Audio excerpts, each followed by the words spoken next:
for they existed, close quote. Aziz Pahad was a statesman, a patriot, and an intellectual who embodied so much that is the best in South Africa. The former Deputy Foreign Minister has received many accolades describing him as a luminary, a struggle hero, a man with a formidable intellect, knowledge of foreign policy and networks of diplomatic liaisons, as well as witty, raconteur of note, and fond of deeply intellectual debates and political critique. I'm sure that this memorial today will include accounts of his significant contributions. The struggle for liberation and the pursuit of democratic ideals was indelibly printed in his DNA and captures his life of dedication to the ANC, our country, and our continued quest for the great undoing of the ravages of apartheid.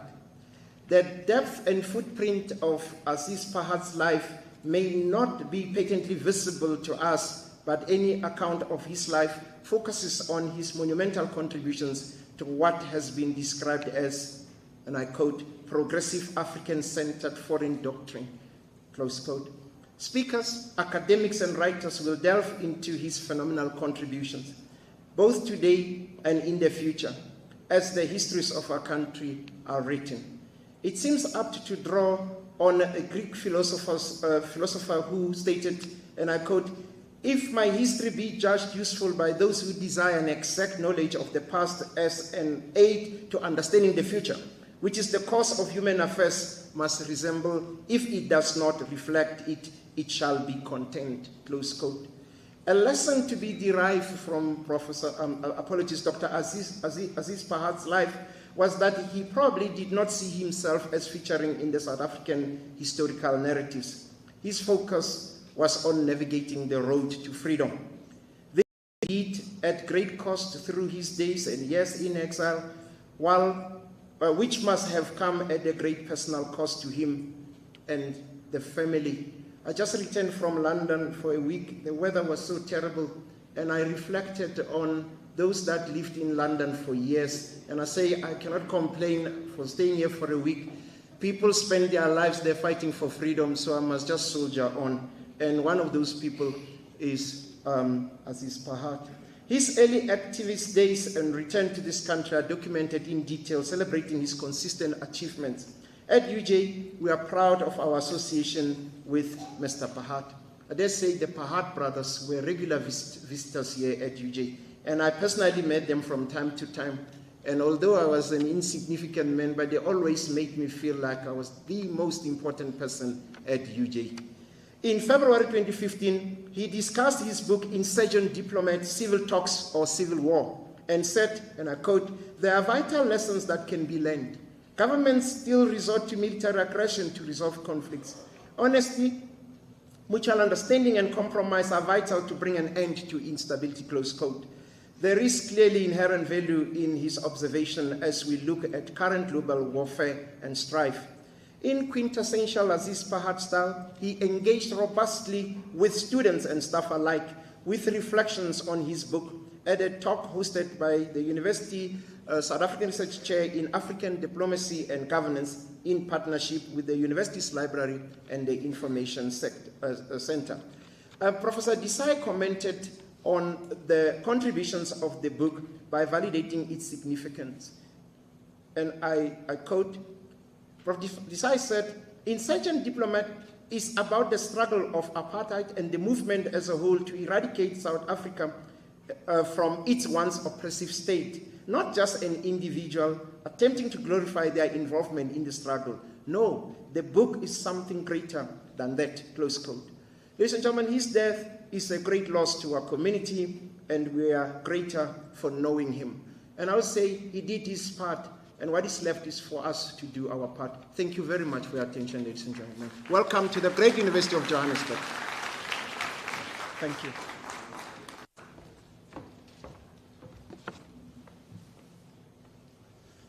Amandla, long live the spirit of Aziz Pahad, long live. Viva ANC, viva. Thank you very much, Prof, for welcoming us. Now we are good to go. Comrade Aziz belongs to a generation that confronted tempting and testing moments with calmness, with intellectual prowess. On that note, comrades, allow me therefore to acknowledge the presence of the President of the Veterans League, Dr. Snuki Zigalala. I've seen him here. And also acknowledge the presence of the ministers in our government. I've seen her here.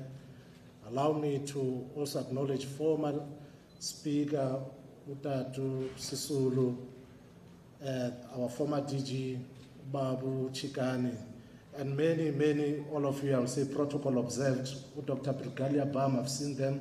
So all of you, you are a reflection of what Comrade Aziz actually represents. Comrades, allow me to call one of the veterans, to Comrade Walisirote, to come and make a tribute. I hope there can be a song there while he comes to the stage. Sekudala uzabalasa, sekudala uzabalasa, Comrade Pahad, ngawulale ngoxolo. Thank you very much. Babu Wali.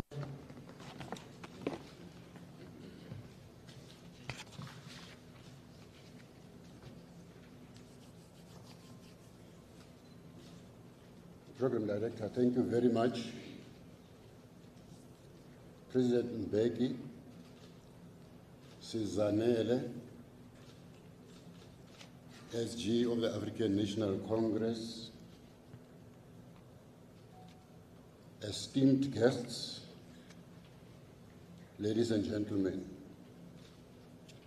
allow me please, may I on behalf of the Veterans League dedicate this poem to Comrade Anjana, Comrade Meg, their children and grandchildren, and to the remaining Pahad brother, Nasim and family, to the extended Pahad family, and of course to our beloved movement. Our hearts, minds, spirits are with the Palestinian people at this hour of their history, as the state mercilessly spills their blood. Comrade Aziz, Comrade Hussein, Ghulam, son of Pahad, Comrade Aziz, Bra Aziz, Aziz, where are you now? We ask, we must, because everywhere we go, we hear your name here. We see you, Aziz. We miss you because you are not here with us anymore. You being you, Aziz. Aziz. We have been each other's keeper when you were here, son of Pahad. And Isop, you must not ufuna wena me, for I will say now that at times we get angry at the Pahad ancestors. How, we ask, how as if snatching, they take one brother after another like that. And when you are the wind, when you no more can touch us anymore. How, we ask them.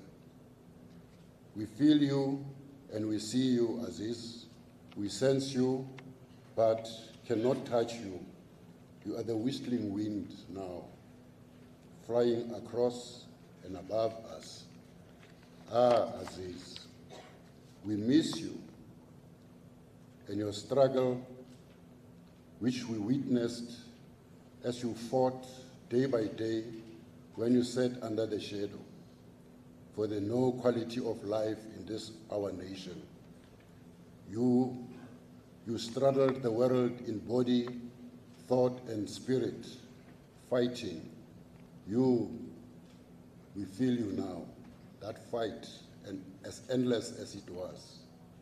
And you, Aesop, because we lived together and broke bread together, you, the Pahads, with your tallnesses and presence, the Pahads, and the quiet and silent Zunaid, because you, sons and fruit of the movement, which the earth span and span like a storm, as it dipped its roots among the people, as it also clutched and made its grips tight within and among the stories and journeys of the masses of our land, our people, and eventually on the continent. And the lion roared then, "I-Africa, mayibuye, mayibuye, I-Africa."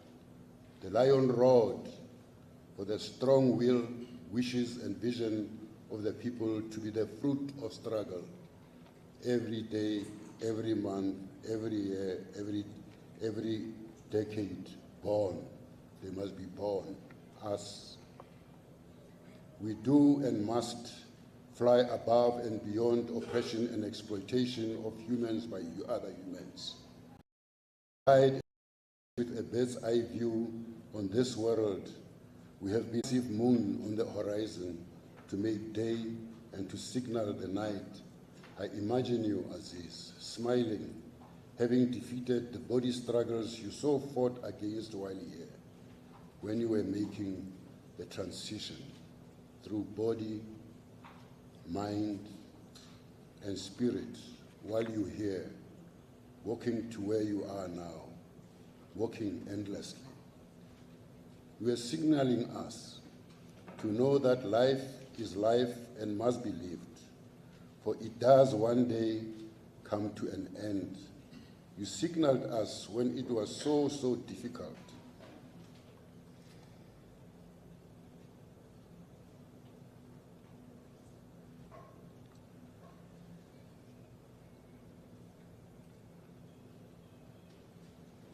We were feeling as if we cannot breathe. Still, you held on. And you held our hand through your eyes, through your silences, the stories that you kept flashing on your face, or through your glittering diamond-like jests. Ah, Aziz, fighting in life, you seemed to say, is constant up to the end. You hold on, you said, the same way you hold when the muscle pain, when you run from here to there, my brother and comrade, when it holds on also fighting you. You hold on until you hold hope in your hands and hand it over to your comrades and to others. Ah, Aziz, even now you glide and sail in spirit and in being. Ah, Aziz. Ah, Gulam. Say hi to Aesop and to Ferreira and to Zunaid and to the extended Pahad family who are with you. Say so till we meet again. Thank you.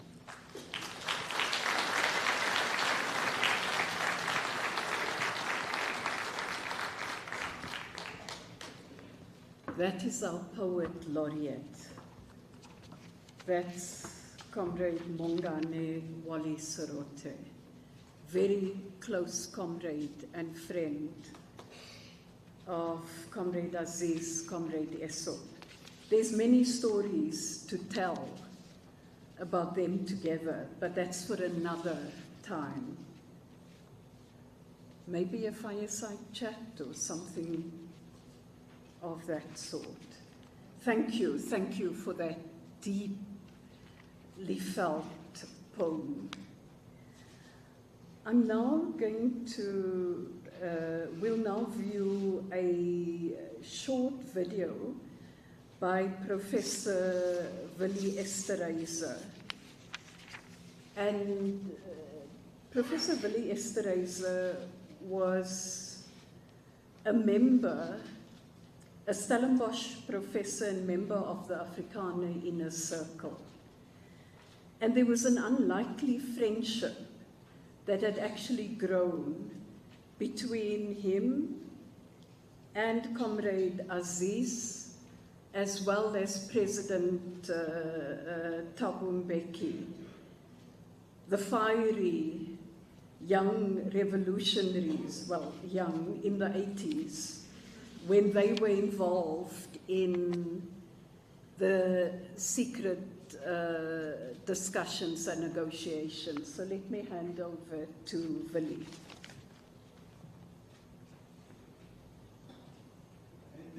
And onwards, South Africa entered a people's war.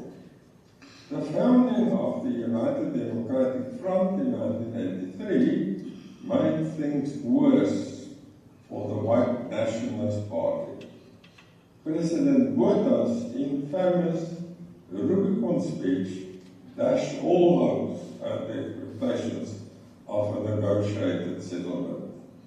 A British company with mining assets in South Africa, Consolidated Goldfields, became concerned about their assets.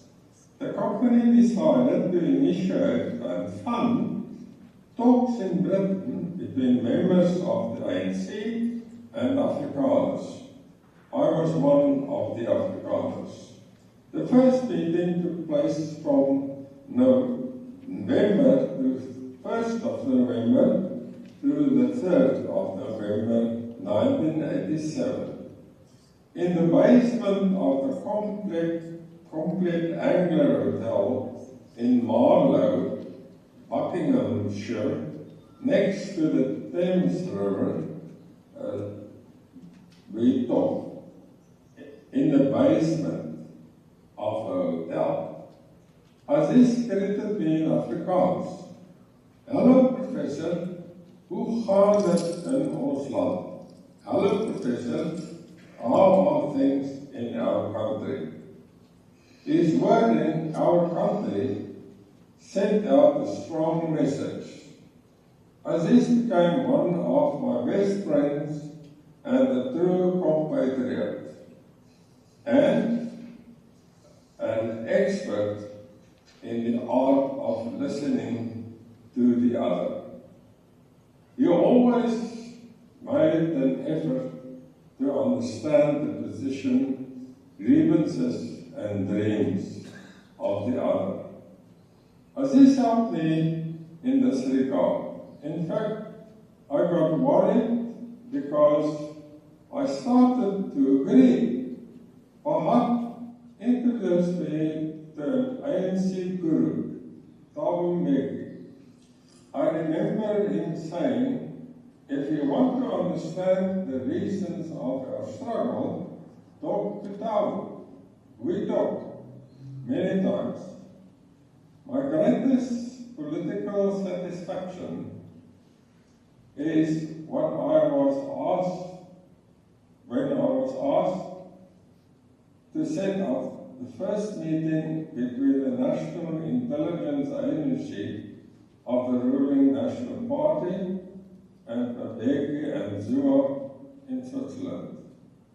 From 1980 and onwards, South Africa entered a people's war. The founding of the United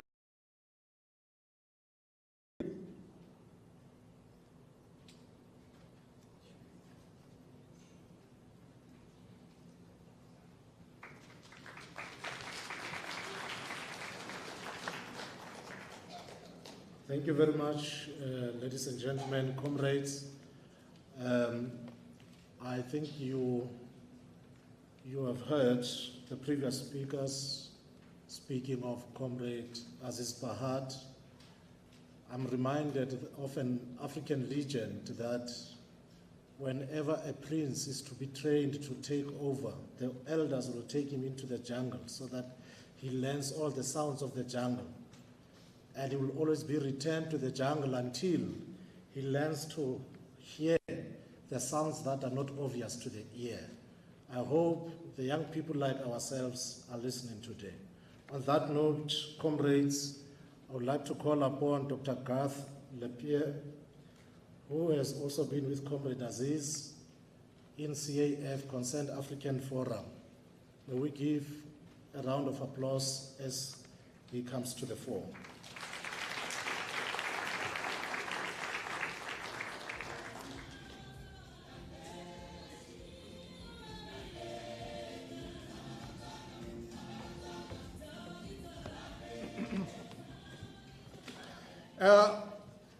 A hearty good afternoon to all. President Mbeki, Mrs. Mbeki, and let me echo the ceremonial of all protocol observed. I'd like to thank Professor Angela Parek for the opportunity. Thank you very much, Angela.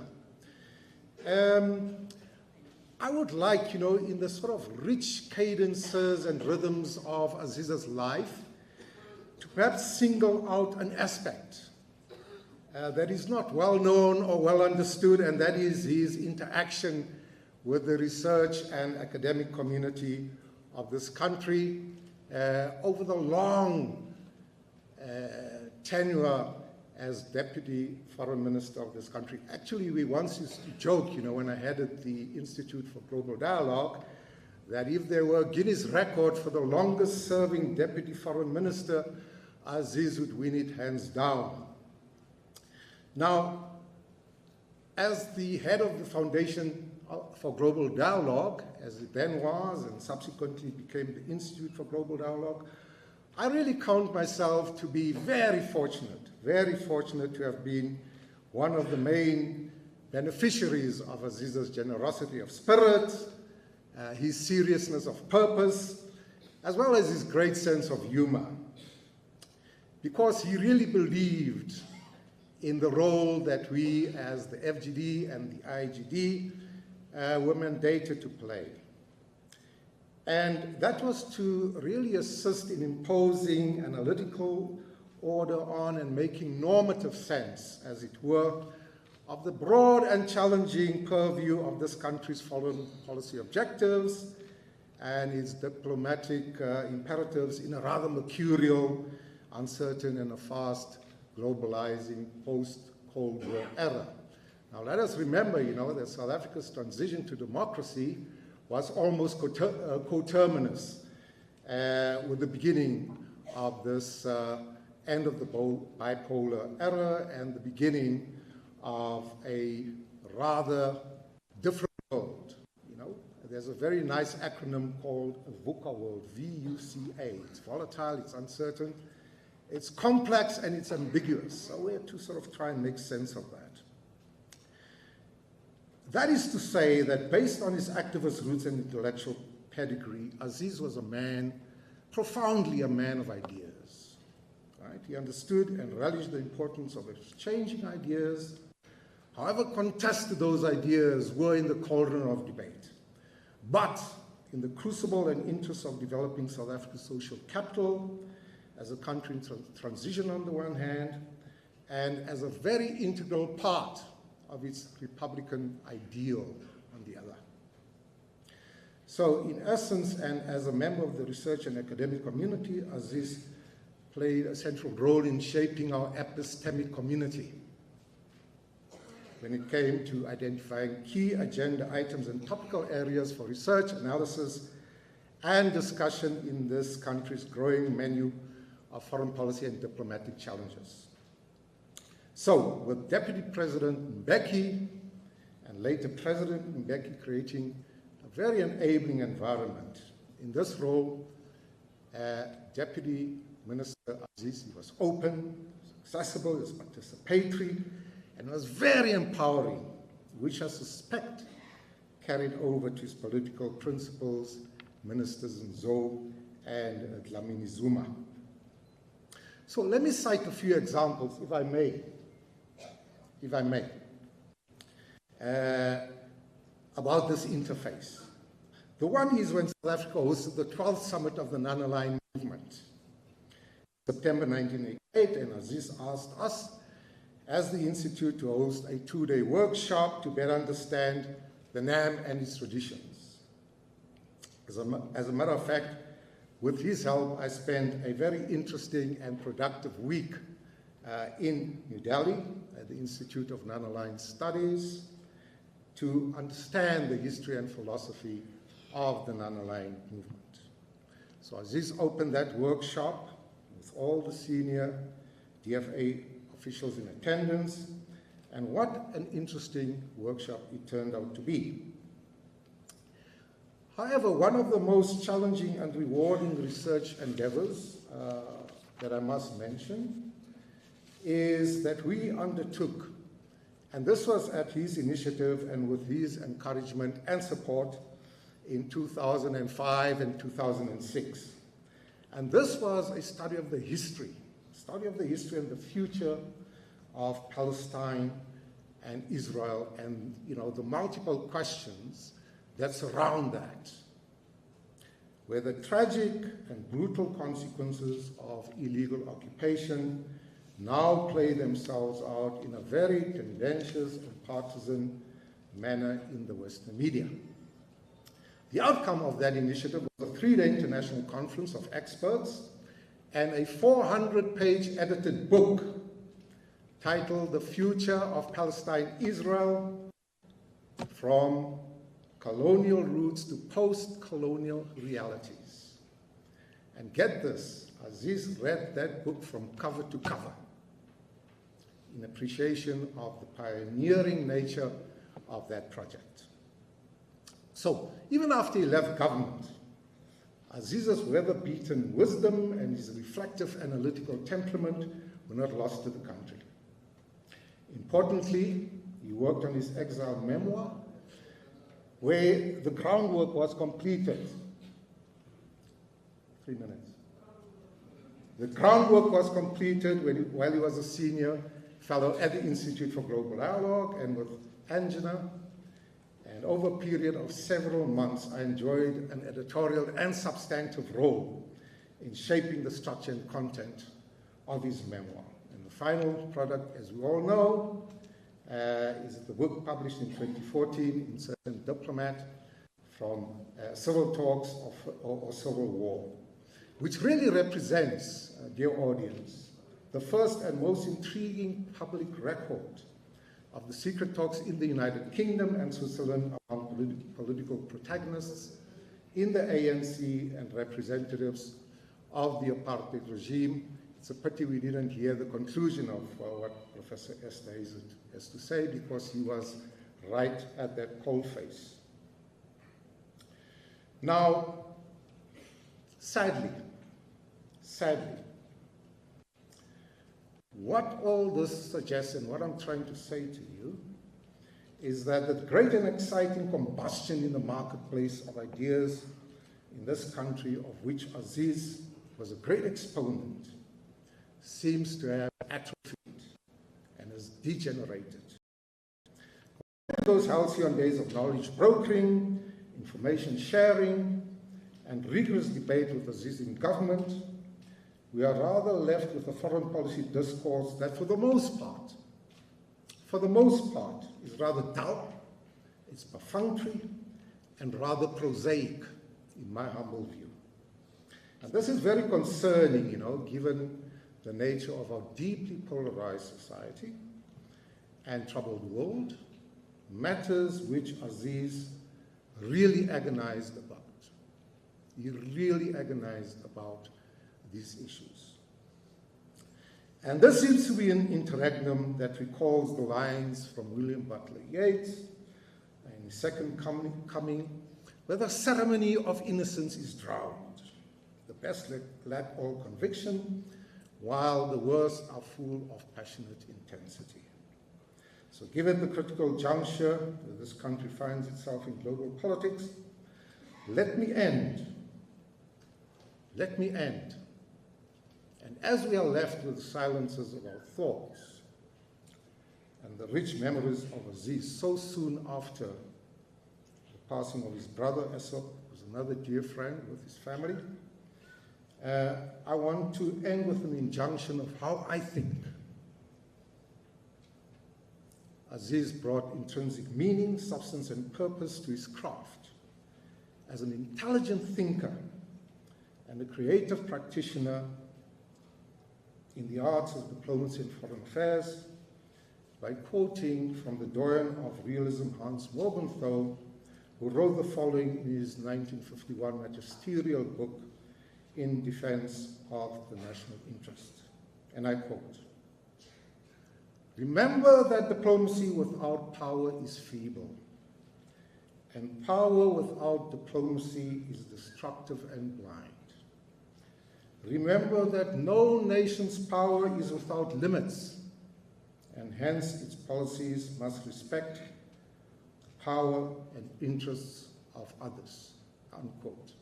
For me, that is Aziz Pahad's legacy. Thank you very much.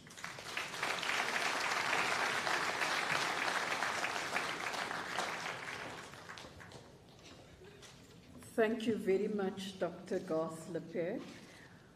I would actually not try to imagine the debate between Aziz and Esop right now as they listen to this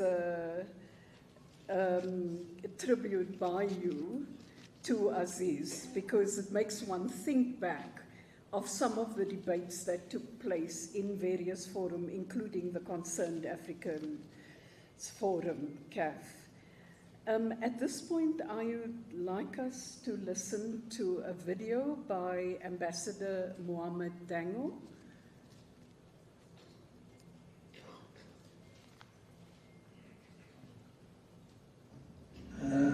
Let me apologize for not attending physically the memorial for my very, very good friend and comrade Aziz Pahad.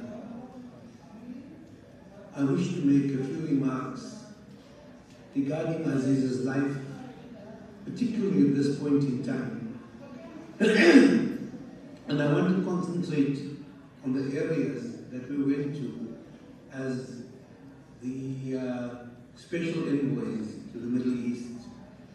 It was a team led by the late former Minister Zola Skawia, Aziz and myself. Of course, Aziz was one of the architects of our foreign policy, particularly the foreign policy regarding the non-aligned movement, the policy of seeking peaceful solutions to most conflicts, and not seeking victors or vanquished. We had met with every king, foreign minister, president, from Casablanca to Baghdad, and explained and told them and exposed and engaged them upon South Africa's process towards negotiations, which was seen as intractable at that particular point in time, and no solution. However, a solution was found because there were willing people to find a solution. When we got to Israel, we met the Director General, the only official that we did meet, for 20 minutes. And the only message he had for us is, how does it justify and how can we support the expansion of settlements? Of course, that was not on. We're coming to explain to them the reality of finding peaceful solutions to problems. And Aziz, at that particular moment, decided to quote former President Kennedy after the Cuban crisis, where he spoke about finding peace with the Soviet Union. And his words were, they have children, we have children. They are concerned about their children, we are concerned about our children. that a peaceful solution needs to be found to all things, including disarmament and the doing away with nuclear weapons. He quoted this to the Director General of the Israeli Foreign Ministry, and of course I think it went over his head. He was really not interested in the question of peace, but rather in the question of how they could expand and how they could be seen as the victors and the strong people, and the other side could be seen as the vanquished. The message to the rest of the world from Aziz at that particular point in time, and that message is actually very, very important today, is that it does not look at victors, and that does not look at vanquished. Let us look for solutions, whether it be in the Middle East, whether it be in Ukraine, whether it be in the DRC, whether it be in the South China Seas, or elsewhere in Africa, where there's intractable problems and solutions that need to be found.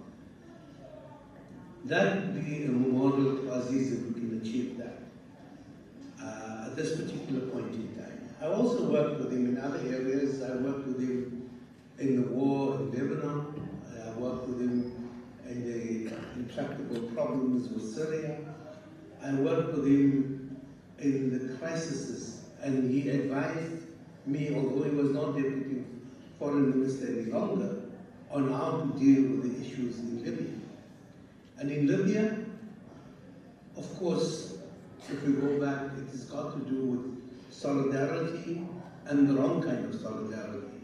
Solidarity on the basis of clan, solidarity on the basis of language, solidarity on the basis of family, and solidarity to achieve financial gain for a particular region. We need to do away with that kind of solidarity and find the solidarity of humanity, find the solidarity of serving people, and that is what the message that Aziz had lived and lived with me.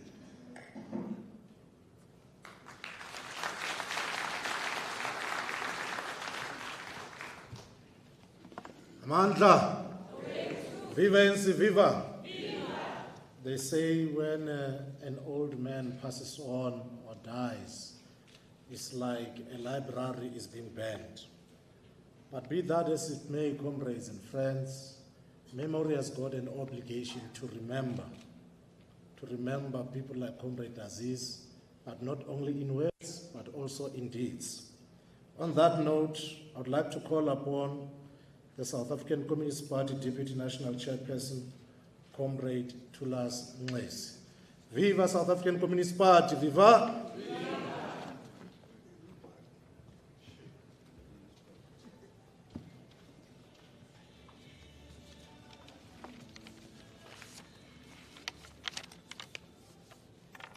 Amandla, Amandla, viva ANC, viva, viva SACP, viva, viva COSATU, viva, phansi nge-corruption, phansi, phansi ngohlohle sakhe, phansi, forward with discipline, forward. Thank you, program directors,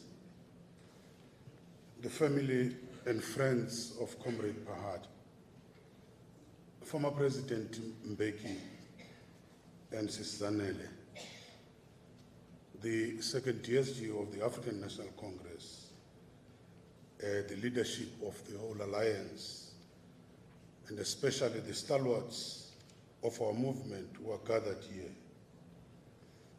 Ladies and gentlemen and comrades, on behalf of the South African Communist Party, our sincere condolences to the family and friends of our dearly departed friend and comrade. I realize that nothing we say can take away from the pain that death brings in its wake. But we can offer the perspective that a life well lived is never a waste. As such,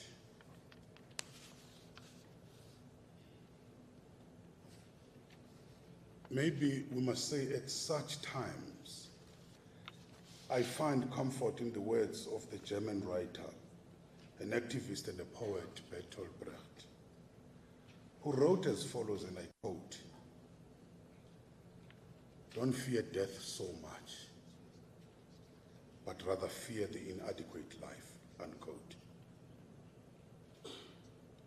There was nothing inadequate about the life of our dearly departed Comrade Pahad. And the American civil rights leader Martin Luther King Jr. puts it differently when he said, "If a man hasn't discovered something that he will die for, he isn't fit to live." Or, as an American author and a friend of Fidel Castro, Comrade Ronnie, Ernest Hemingway wrote, and I quote, "Every man's life ends the same way. It's only the details of how he lived and how he died that distinguishes one man from another." The details of Comrade Pahad's life were exemplary. As many others will say more eloquently, and they've already said it, his life was synonymous with the South African struggle for freedom and democracy. Comrade Aziz spent his life in the service of the Alliance, the ANC and the SACP, and in exile, who was appointed in the ANC Revolutionary Council whilst building the widest international unity and solidarity against apartheid. And of course, as Deputy Minister of Foreign Affairs, he hugely contributed to the direction and the values underpinning the country's foreign policy, where he consistently advocated for international peace, security, justice, and human rights. He chose, and we've heard from two speakers, he chose the path of dialogue, where the alternative can only be conflict and strife, an approach that is as necessary today as ever before. And definitely will be greatly missed for that. But he left us with a challenge to build the country. And the question for each and every one of us here is, what is your role? What is my role? Don't hide behind the organization and all the rhetoric. What is my role as an individual? Am I contributing to building, or am I contributing to destroying the legacy of Comrade Aziz? May his soul rest in peace. Thank you.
and the members of the Alliance as well.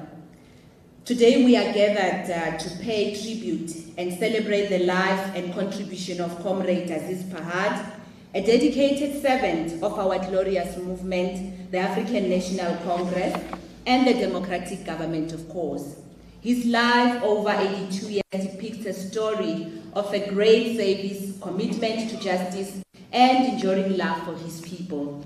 We have, of course, heard what everybody has said about him. We cannot doubt the love for people. Where does one begin to summarize an illustrious life like the one Comrade Pahad lived? It's in the legacy of his contribution to the development of our organization and the nation that we begin to develop a true appreciation for his struggle and service. It is through the sacrifice and commitment of leaders such as Comrade Pahad and the many who have walked before us that we are able to tell a different story of our nation.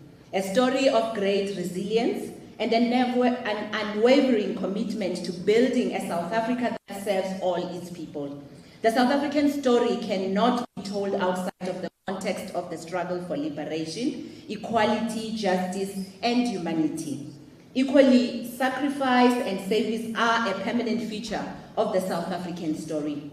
It is through the life of a great servant such as Comrade Aziz Pahad that we grow a deeper appreciation for the need to recommit ourselves to the ideals of the National Democratic Revolution with ourselves and the ANC, of course, at the helm of its advancement.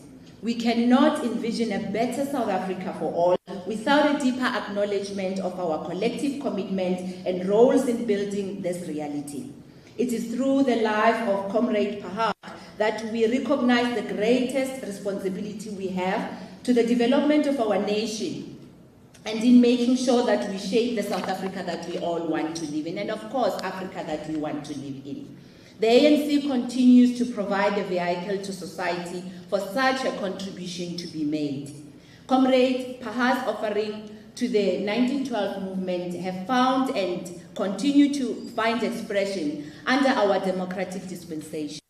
The evolution of our democracy over almost 30 years is a result of selfless service and the struggle our leaders have endured to the betterment of our people. As we reflect and celebrate the life of our comrade, we are reminded that indeed no victory is ever easy. It requires time, commitment, and consistency to a vision bigger than our current realities. We are encouraged that under the ANC-led government, we have remained consistent in our quest to build a non-racial, non-sexist, and democratic South Africa for all. The launch of the 2022 National Census demonstrates that whilst we have been on the peripheries making noise, it is the ANC government, as led by the people, which has delivered on its word and building a better South Africa for all. The census tells us, of course, the story of good work done, of course, by people like Comrade Pahad in the ANC government. And this, of course, it spoke about the work that done from 1994 to 2008. And this includes, among the most, households residing in formal dwellings increased from 65% in 2011 to 88.5%. And those with access to electricity increased from 58% in 1996 to 94% in 2022. We have made significant strides in shifting the needle from a divided and broken South Africa we inherited in 1994 to a more united country where diversity is not the basis of exclusion and weakness, but rather the basis of inclusion and strength. Therefore, we want to thank the Pahad family for being generous with their father, their son, and their brother. We want to assure you that his contributions to the evolution of the country's democracy are evident in our present realities. Fellow comrades, ladies and gentlemen, we locate the genesis of Comrade Aziz's life in the small town of the then Transvaal, but his destiny was to shape the South Africa that we live in as a nation. Born, of course, as we all know, on the 7th of May 1940, Comrade Pahad's years were shaped by the injustices and inequalities that characterized South Africa during that tumultuous period. His response to the call for justice was not one of the pervasive resignation, but an active resistance. He joined the struggle at an early age, becoming involved in Transvaal Indian Congress and the African National Congress. He faced harassment, arrest, and banning by the security forces, but he never gave up his commitment to this freedom that we're enjoying here today. In the face of escalating apartheid brutality, Comrade Aziz made the courageous decision to go into exile, joining the ranks of countless other anti-apartheid activists. This decision, born out of deep commitment to the principle of equality and justice, marked the beginning of his formidable contribution to the liberation of South Africa and our people. He was the son of activists, but he became a leader of a movement. He was a student of sociology and Afrikaans, but he mastered the art of diplomacy, as we all know. During his years in exile, Comrade Aziz Pahad engaged in diplomatic efforts to garner international support for the anti-apartheid cause. His tireless advocacy on the global stage played a crucial role in raising awareness about the atrocities occurring in South Africa in those years. His diplomacy was not only about condemning injustice, but also about forging alliances that would later prove instrumental in the downfall of apartheid. Upon the dismantling of apartheid and the dawn of democracy in South Africa, Comrade Aziz Pahad returned to his homeland to contribute to the nation's reconstruction and development. His dedication did not go unnoticed. After the 1994 general election, he was appointed Deputy Minister of Foreign Affairs, a position he held with distinction from 1994 to 2008. As Deputy Minister of Foreign Affairs, Comrade Aziz Pahad continued his diplomatic efforts, now focused on building a better Africa and a better world. He played a crucial role in reshaping the country's foreign policy, emphasizing human rights, justice, and economic development. I've just said that, of course, he was disappointed with the current policy that we have, but we hope that we will learn more and be able to improve what would represent what he stood for. Comrade Aziz Pahad leadership contributed to South Africa's emergence as a respected and influential voice on the African continent and the global stage. He was widely respected as a skillful mediator and facilitator who helped resolve conflicts in crisis of Africa and beyond, and the Middle East, of course, as we had Ambassador Dango talking about their lives together. As we reflect upon his life and legacy, we honor a man whose journey was marked by a profound and selfless dedication to the cause of freedom and equality. Comrade Aziz Pahad was not merely a witness to history, he was an active participant in the struggle against the oppressive apartheid regime and gave his whole life to the noble cause, the liberation of mankind. Beyond the corridors of power and international diplomacy, Comrade Aziz's legacy endures of those who remember him not just as a statesman, but a compassionate human being and principled comrade. As we bid farewell to Comrade Aziz, we do it with gratitude for his invaluable contribution to the struggle against apartheid and the subsequent construction of a more just and inclusive South Africa. His legacy lives on and enduring inspiration where justice, equality, and human dignity prevails. With those little words, I would like to just say, Robalaka Khoso, Comrade Aziz, and condolences to the family. Amandla!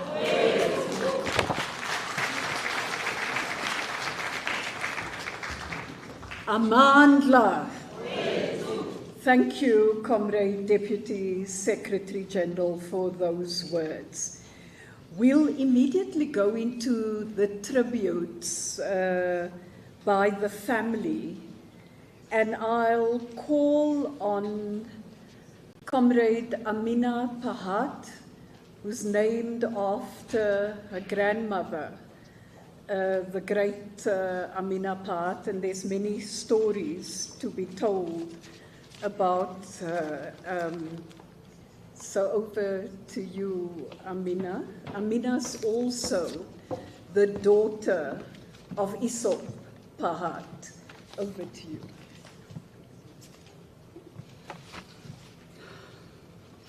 Hi, everyone.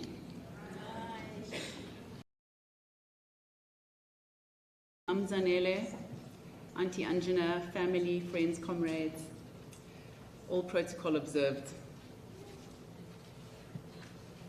Ever since I was born,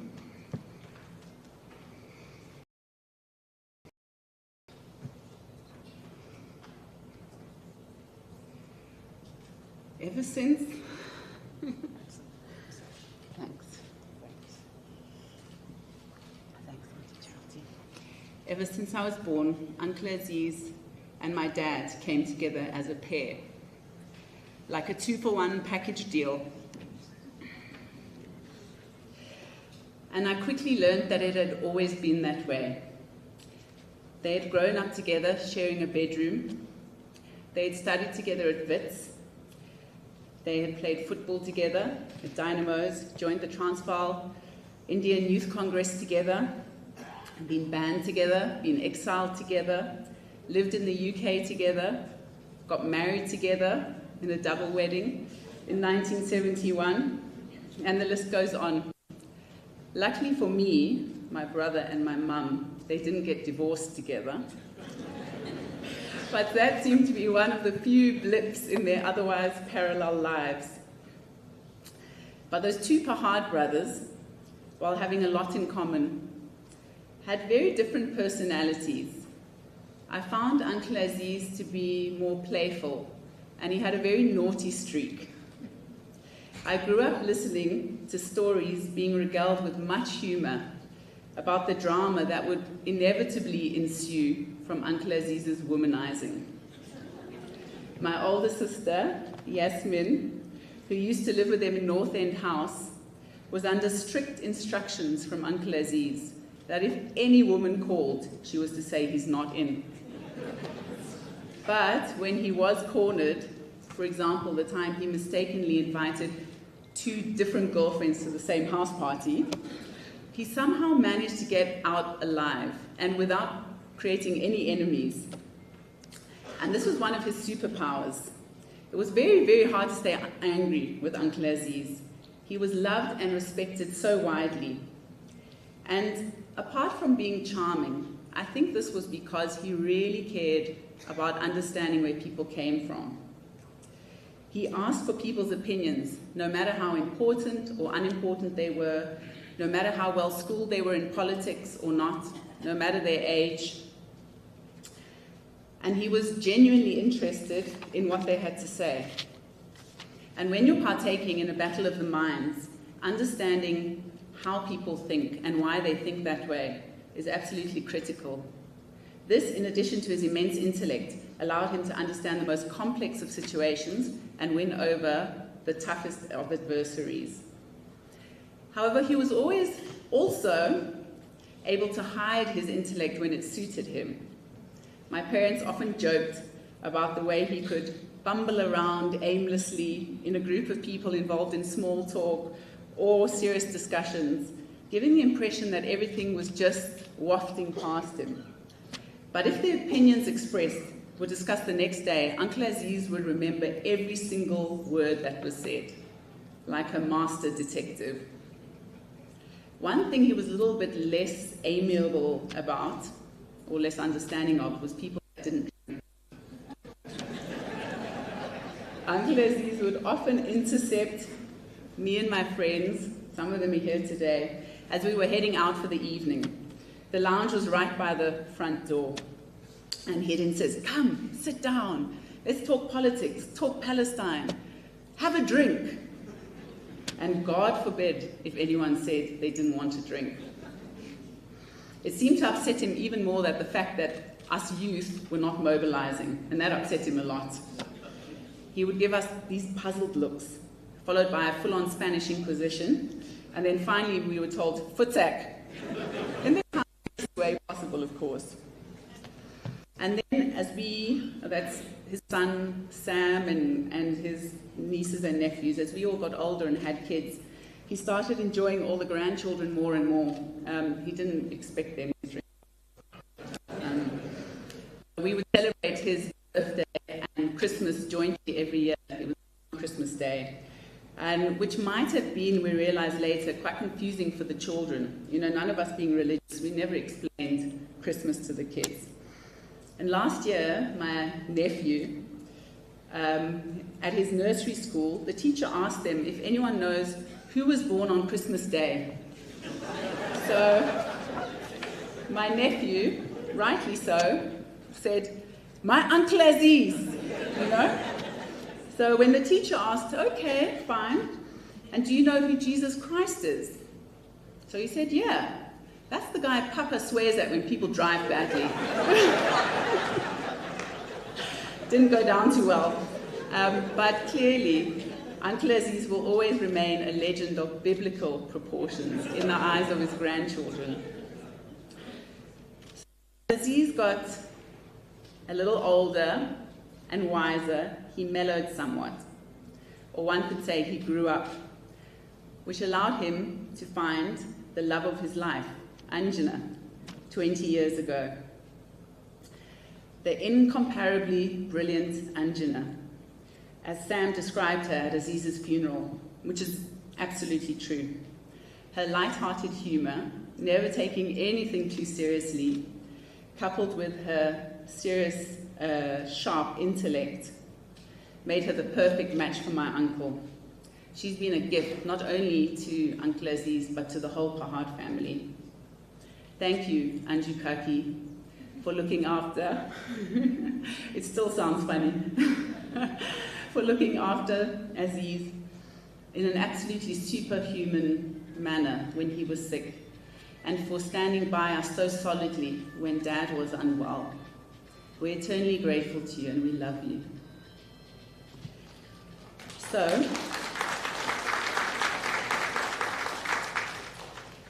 while the Pahad family is struggling to move past the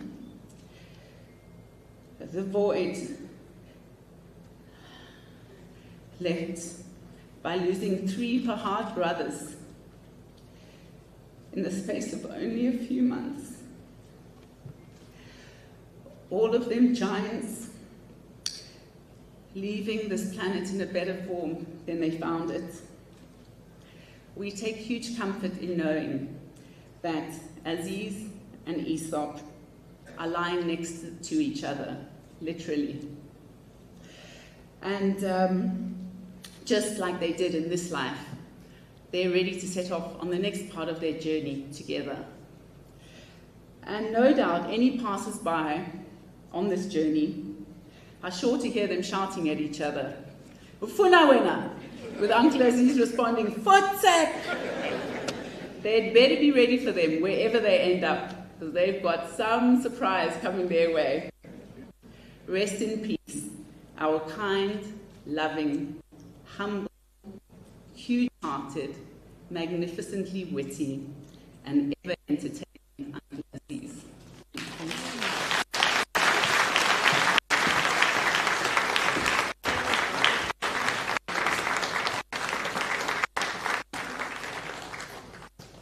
Thank you very much. It was quite informative and quite touching.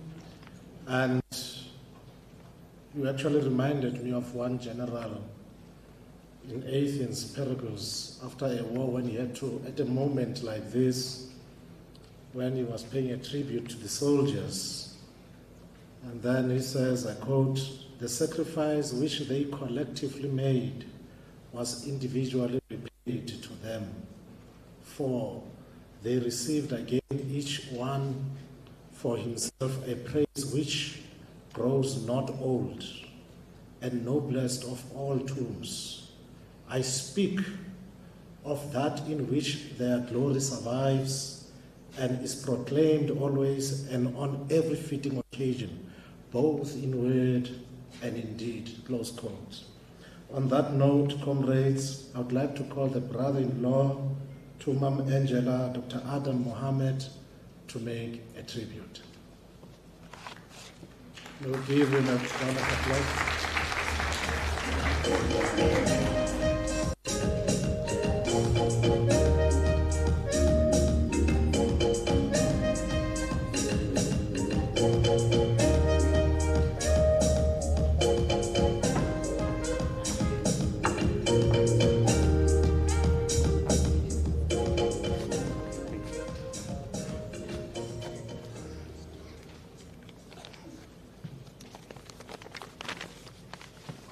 Thank you, Program Director.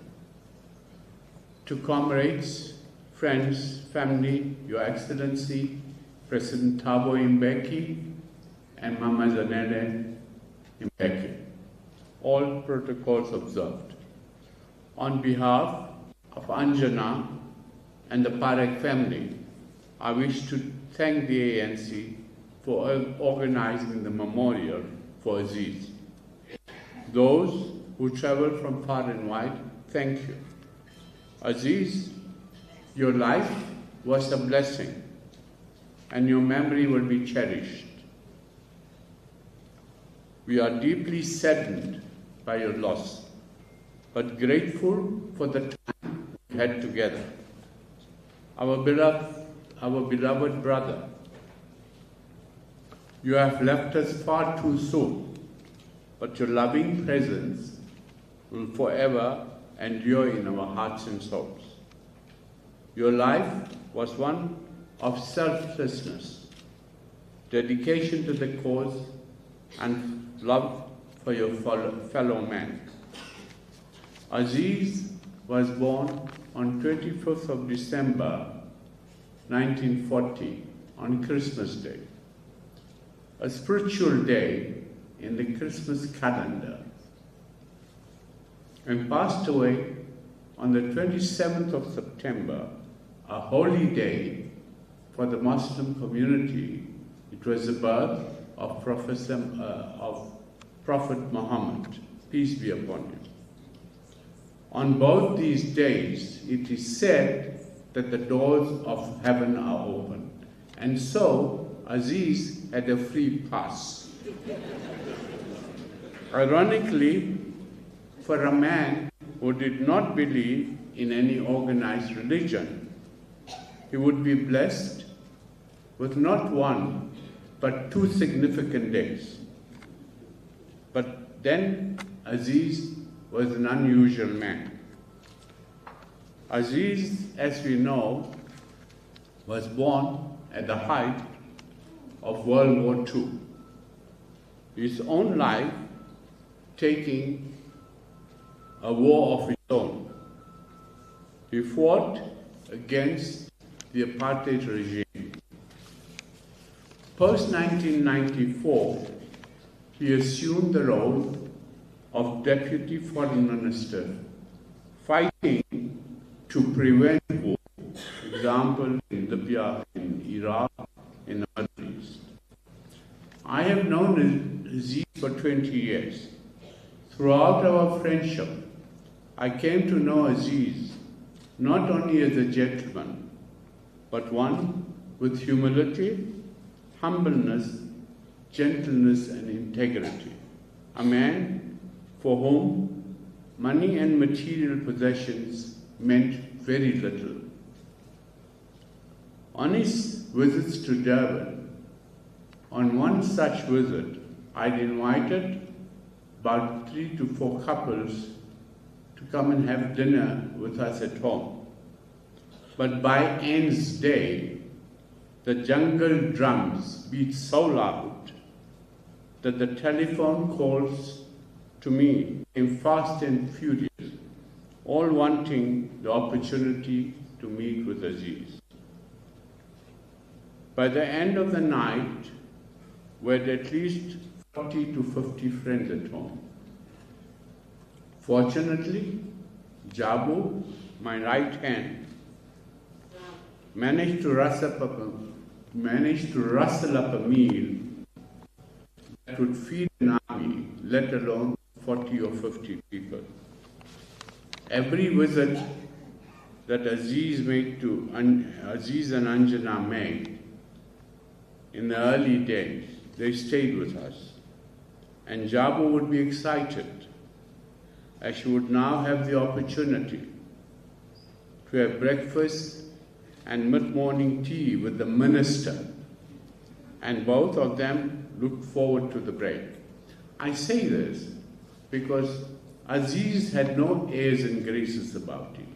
Aziz would be sitting with a gardener or a billionaire. They'd get the same treatment.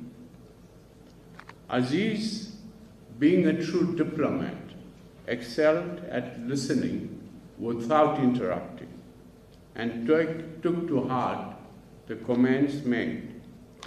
Everybody gravitated towards Aziz and felt that they had a special bond with him, which was an Aziz quality. We would often visit Anjana, especially in the latter days, recently, at their home. And as often happened,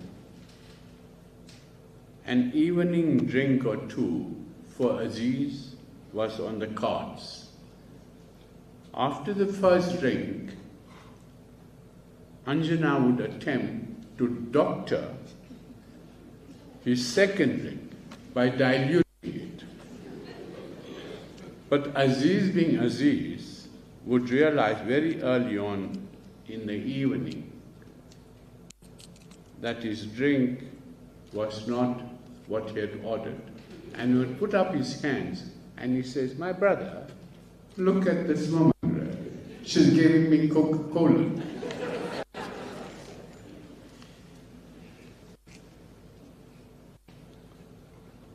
As sick as Aziz was, he could not be duped.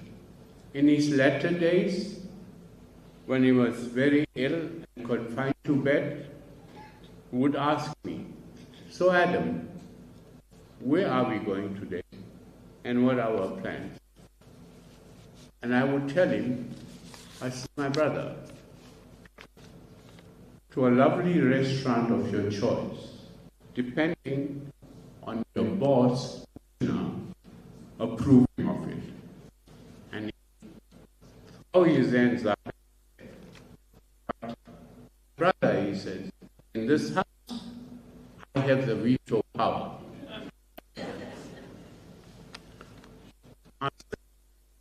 In Aziz's Yusuf was around as well.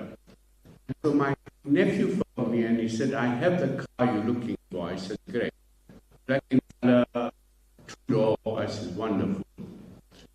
But he says, "The car is got hard top." So I said, "No, too old for that."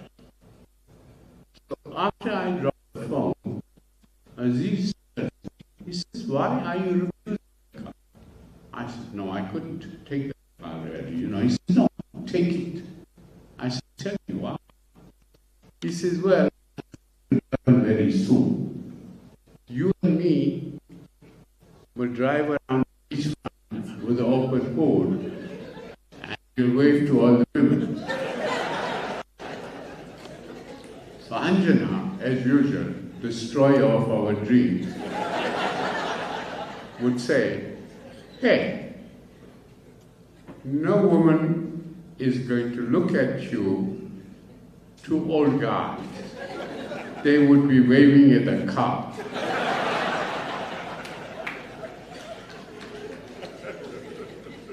There is so much more that I could regale to you, time permitting. It does not.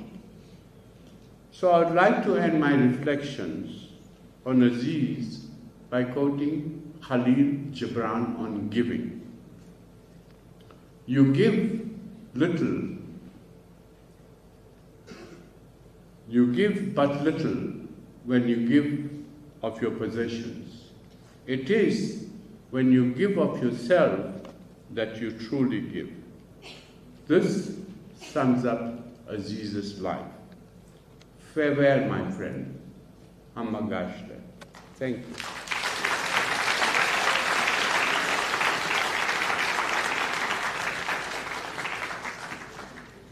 Thank you very much, Adam and Amina, for bringing Aziz and Esop into the room.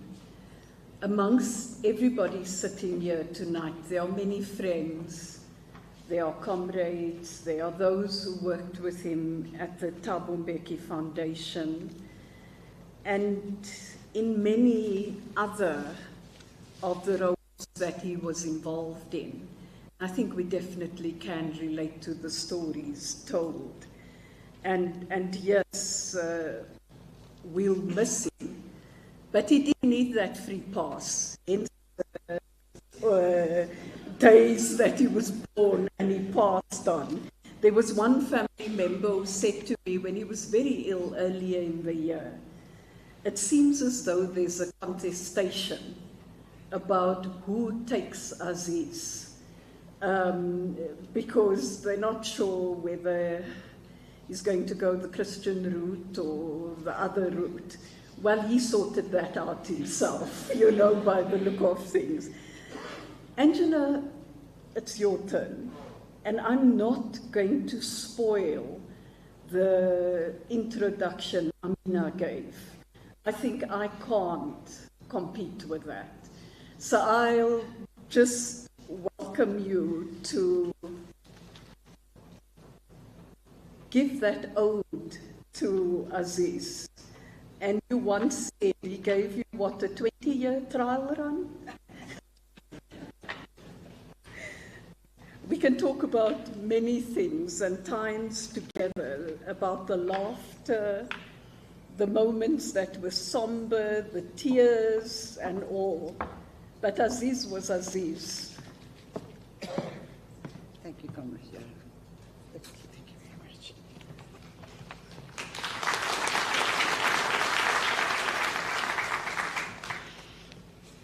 Thank you very much, and to the program directors.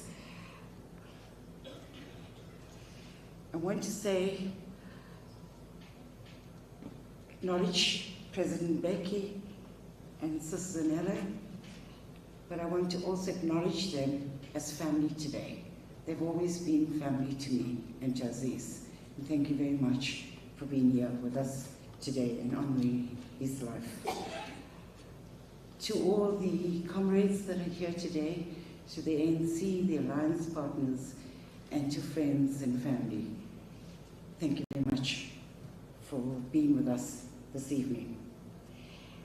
I've titled my address, and I hope I am composed enough to read it all, but it's my ode to Aziz.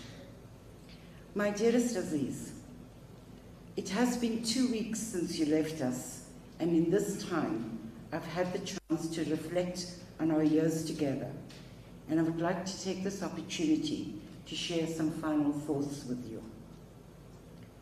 We met over 20 years ago, having been introduced by our mutual friend, Comrade Mo Sheikh, at a party held by the then Dean of the Diplomatic Corps, Ambassador Zubedi.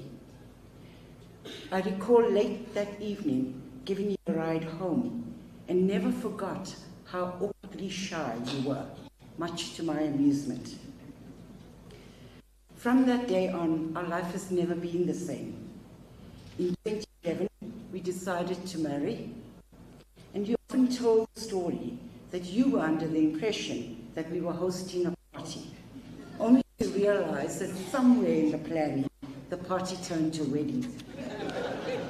And what a fun, memorable wedding it was.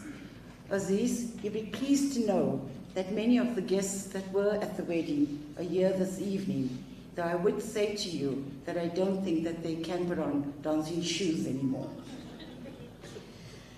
My surprise wedding gift to you was a house full of nieces, nephews, cats, a one-time dog, and a host of in-laws. And to your credit, you embraced them all, though from time to time, the diplomat in you would remind them of a two-state solution, each with its own territory. I have learned so much about you in our years together, and similarly, you held a mirror for me to learn about myself. Here are some of the observations that stand out. You were absolutely devoid of ego. You were always the same person, whether on a global stage or in the family kitchen. With you, what you see is what you get. You had zero interest in material things and were your happiest shopping in a flea market looking for bargains.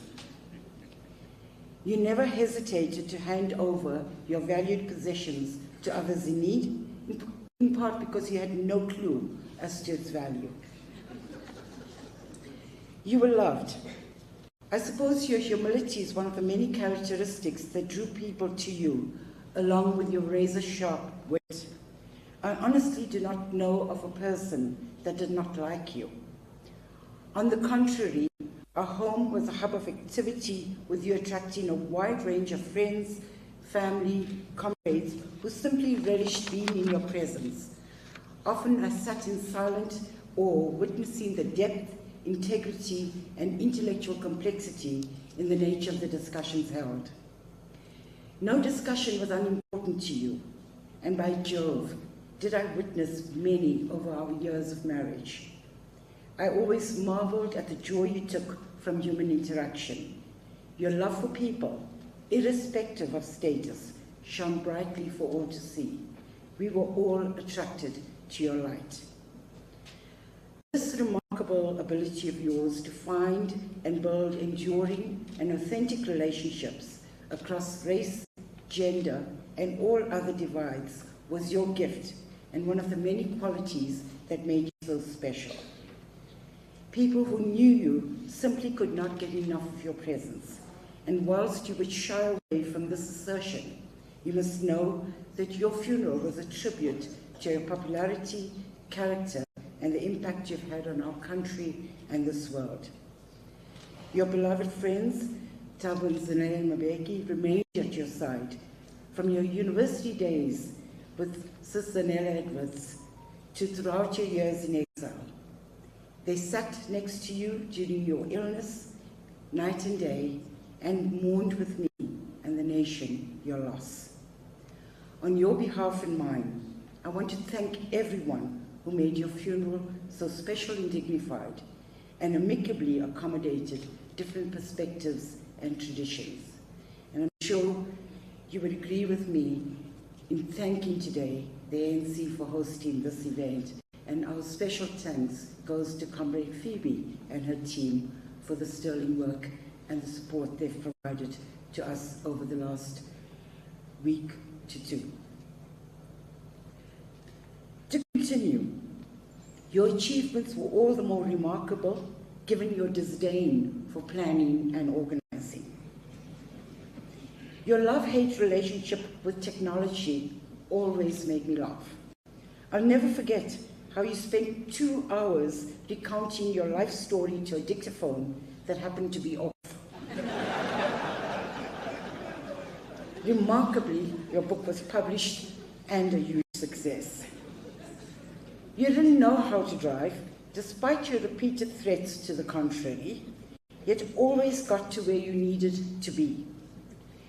And your popularity was all the more impressive given your limited recall of people's names. On the other hand, Aziz, you are undoubtedly the most creative problem solver I have ever met. I recall a time when we saw Dr. Asfat, who was the ANC renowned dietitian.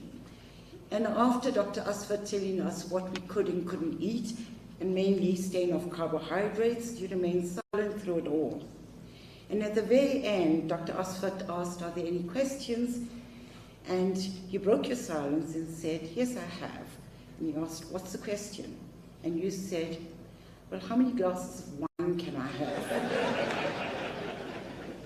And Dr. Asfat said, well, how many would you like to have? And so I said, 2 glasses. And so Dr. Asfat said, well, in that case, you may have 1 glass of wine. Well, needless to say, all the way back to Pretoria, Aziz complained bitterly about why he had said 2 and not 3 glasses of wine. Not to be deterred, the story gets better. Not to be deterred, he returned home the next day with the biggest wine glass I had ever seen, emphatically stating that the doctor had only limited the number of glasses, not the size.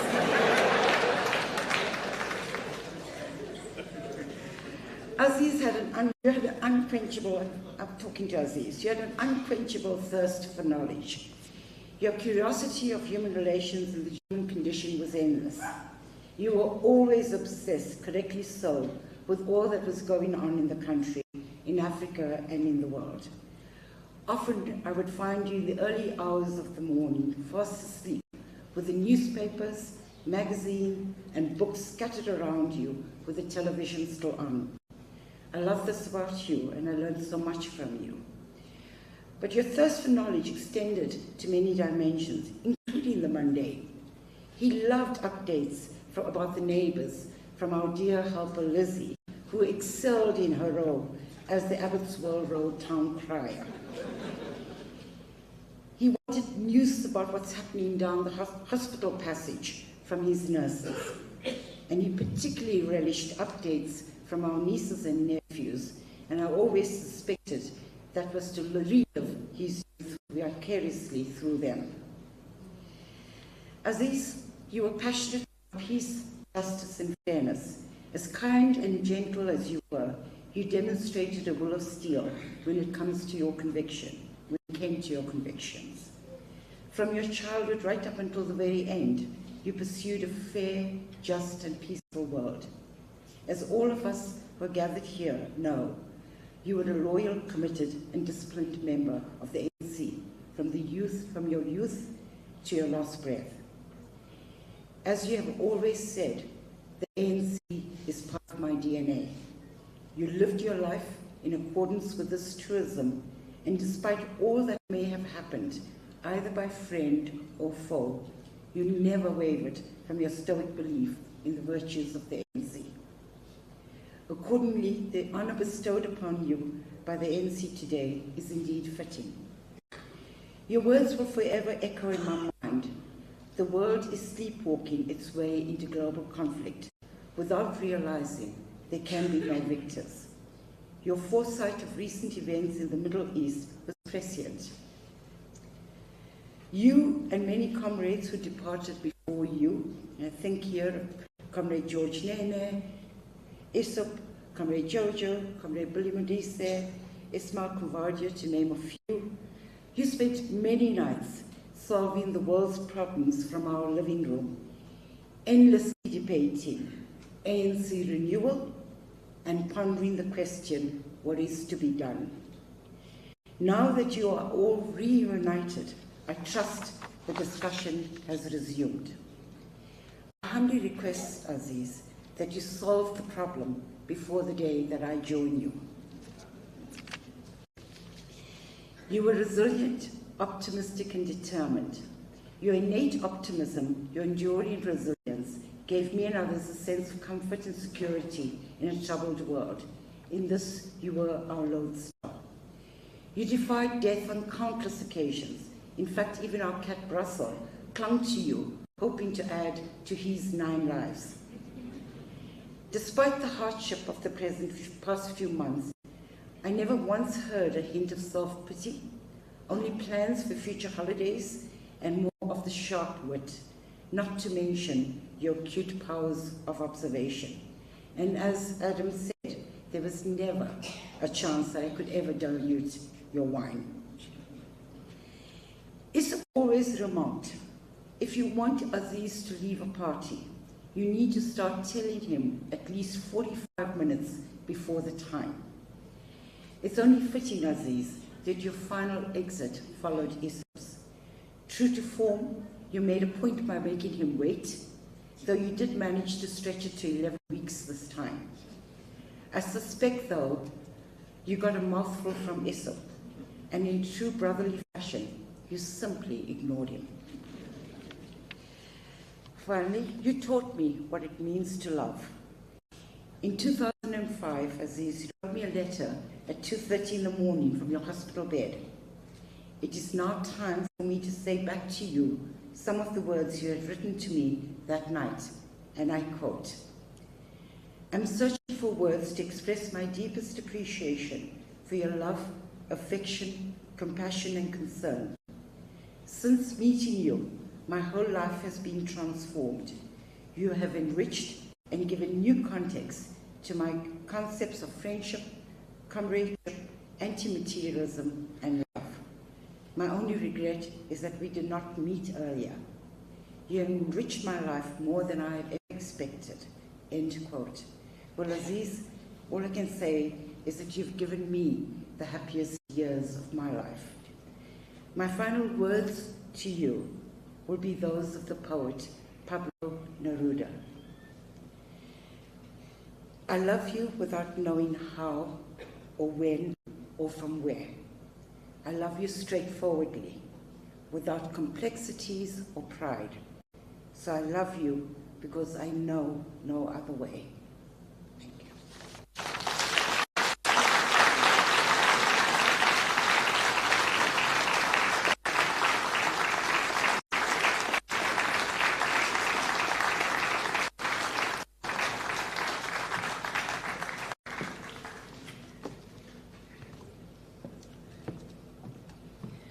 I don't think there's...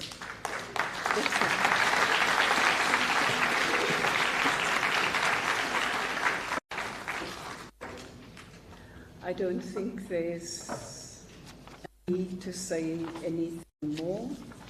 And at this point, I'd like to call on President Thabo Mbeki to give his eulogy. And he does so, as he says, with a deep, he does so against the backdrop of a deep and abiding sense of comradeship with Aziz over their long years together. And I think all of us know that it's rare when you have a comrade and a friend with someone you never need to second guess in any way. Over to you, Mr. President.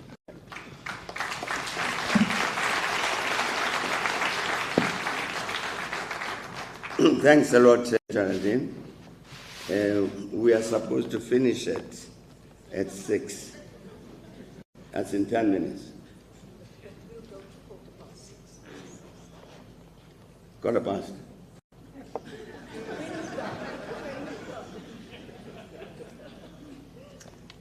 First of all, I must say that I don't think Wali, well, you may correct me here, I don't think we ever said this to Aziz, that we want to thank him most sincerely for bringing to us and introducing us to Anjana. I don't think we ever said that. But that's a great gift that he brought to all of us. And indeed, what Amina said is entirely correct. And Anjana, thanks a lot for the great care you took of Aziz as he lay in bed during his final months. It was very touching, very sad, but very moving. With all of the things that Aziz would say jocularly to you, it was very, very good that you were around at that time. I don't know what, if there was somebody else, I don't know if what they would have done and behaved in the magnificent manner in which you did during the last days of Aziz's life. But thanks a lot, Anjana, for all of that. The last month, September, it was a meeting of the religious leaders in Cape Town who constitute the Interfaith Forum of South Africa. And one of the things they said was that they would not, as our religious leaders, stand by while the country continues on a downward spiral. And they took a decision then to convene, to organize a convention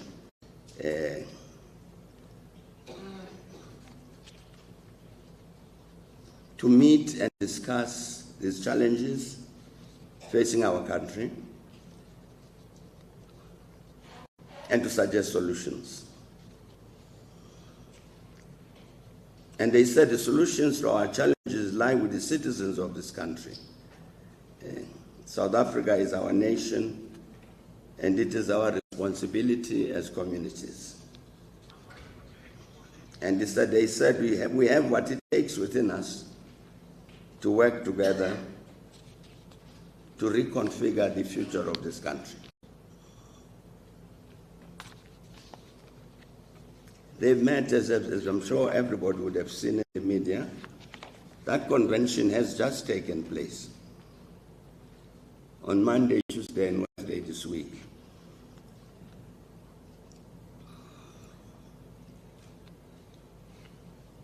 And the Bishop Malusi Mpumlwana, who was the chairperson of the Interfaith Forum, General Secretary of South African Council of Churches,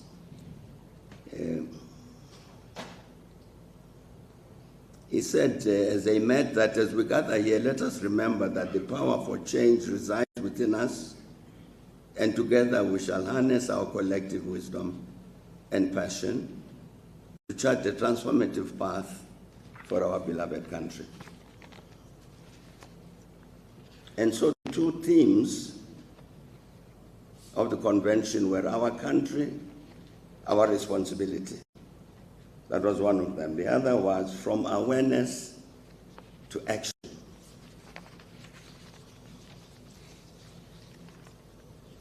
They invited me, the interfaith leaders, they invited me to attend the conference as an observer, the convention.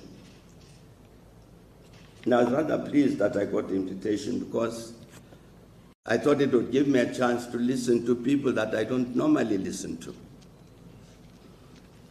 Because these are people organized by the Interfaith Forum, and therefore drawn from all of the various faiths in our country, the Christians and the Judaic people and Muslims and everybody, the independent African churches, full cross-section of God, including a lot of the community-based organizations.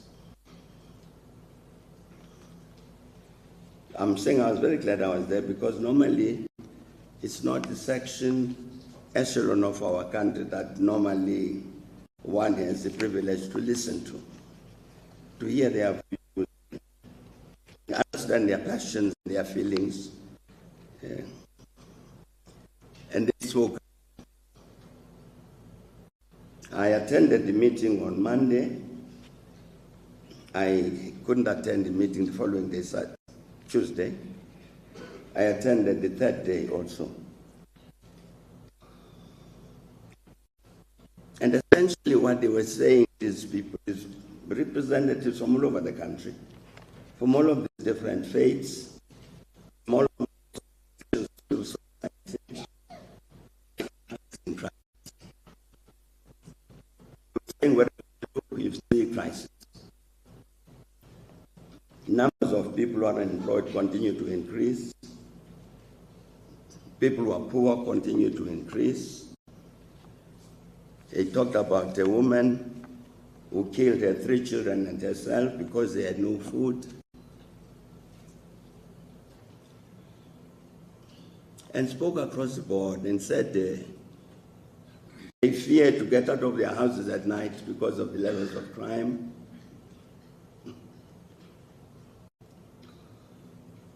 And they don't trust government. I listened to one of the delegates there who spoke out very passionately and said, we must be very honest in what we want to say because of the problems that we face. And talked about something I was not sensitive to, the levels of mental health, mental ill health among young people. And they were saying so much so that, so I sat there listening to all this and really felt rather sad. I remembered for some reason that we were going to have this meeting. because they were saying the ANC has betrayed us. The ANC has betrayed our hopes. Enough is enough. I'm saying I felt rather sad because somehow I remember I thought about this meeting and thought here is, we are going to say farewell to Aziz, who never betrayed anybody. Very ANC to the bone. But Aziz would have taken that accusation to heart. He would have said it's part of what he did wrongly, which contributed to that conclusion which was communicated by those people. They were saying the ANC has betrayed them. Enough is enough.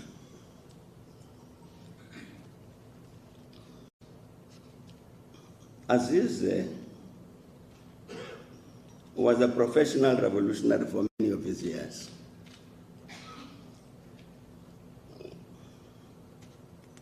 And by that I mean somebody who was dedicated 24 hours of the day to ensuring the success of these revolutionary objectives, which had to do with a better life for our people, which had to do with the liberation of our people from apartheid oppression. And therefore the things in which he engaged, very concentrated on this matter, how to make change the lives of our people for the better. I was very, very sorry that the recorded message by Professor Vili Esterese was cut short. I don't know why. Because indeed it would have been very good to listen, as Garth was saying, it would have been very good to listen to the rest of what Professor Esterese said. Because as Vili was saying, that they started engaging with Aziz and others, Tony True. In England, I joined them later. This group of Afrikaners, a delegation led by Aziz, engaged. Vili talked there about one of the high points of that engagement when he was given a message by the apartheid regime that he could tell us that the regime was now ready to meet with the ANC and made the arrangements so that we met them. We were prepared for that. And the reason we were prepared for it was because during the course of those discussions, one of these Afrikaners gave us a report. They used to tell us what was happening at home and all that. And he said that there had been a meeting of the cabinet and the Minister of Finance had said apartheid was no longer affordable.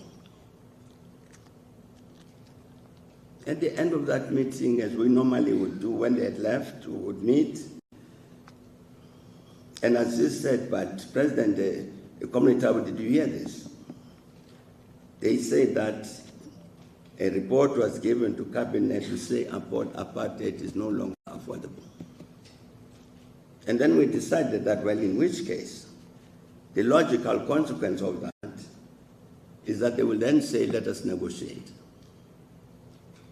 So indeed, when Vili came and said, indeed, they say, let's negotiate, we were not surprised.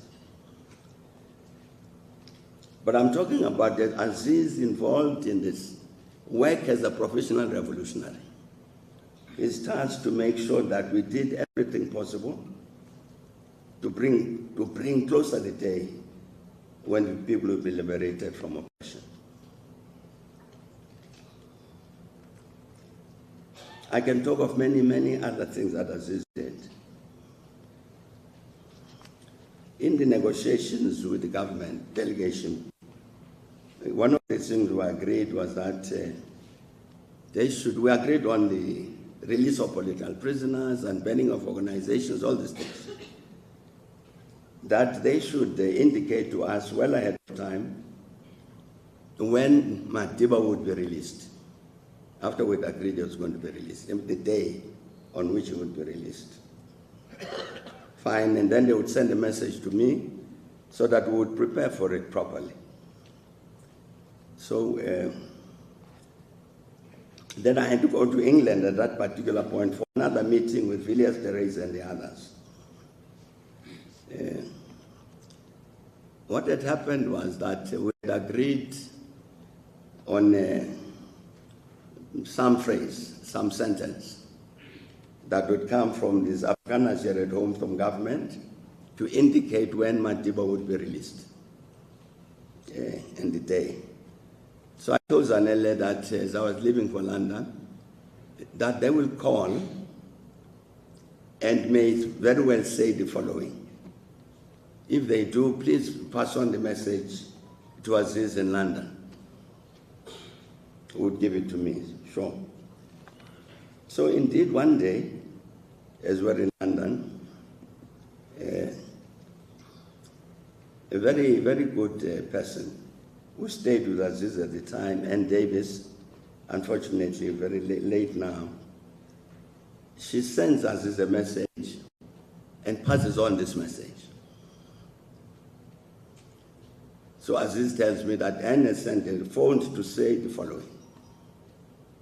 So I said, okay, well, thanks, Aziz. It took me a day, a full day, to remember that was the code for the release of Nelson Mandela. Zanele kept the message for a few days because it was nonsensical. The rain will rain on Thursday. So what? And so when you get to Anne in London, she treated it the same way. So what? So it gets to me also, I didn't quite understand until a day later. It was, in fact, I realized what it meant the day before Madiba was released. So we panicked and we wanted to write the statement. What was Madiba going to say? But it was too late. In that instance, Aziz couldn't help. He couldn't help. We were very late.